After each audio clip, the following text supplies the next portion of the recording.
It's time to complete our critters. First things first, carefully cut out your animal and glue it to the black paper.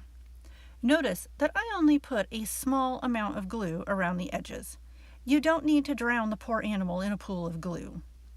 Turn your paper over and give it a nice massage. Paper likey. Also, write your name on the back in white. You won't be able to do that later.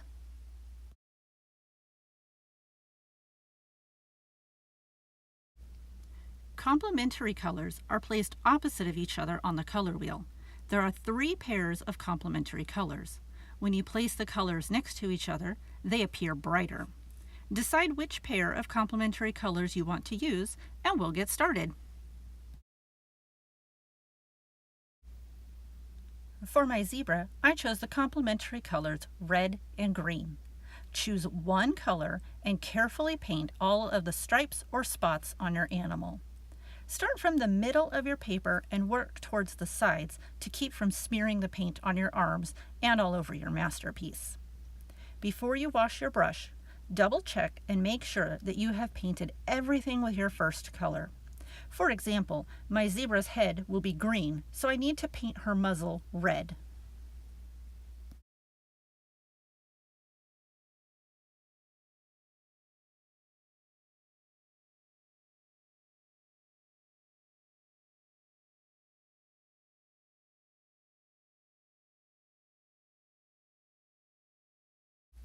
Now that I've painted everything red, I'm going to thoroughly wash my brush.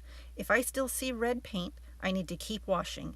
Then wipe it off on my messy mat and switch to my second color. The rest of my zebra will be painted green, the complementary color to red. Since the red paint might still be wet, I'm being careful of where I place my arm, that way I don't smear the paint across my picture.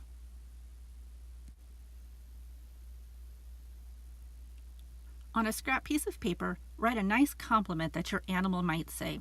You might need to practice a couple of times changing the way the letters look or the way they're arranged on your paper. I chose to emphasize the complimentary word by writing it in capital letters. Write your sentence first and then draw the speech bubble around it. Cut it out and glue it to your artwork. You did a fantastic job creating these complementary colored animals with me.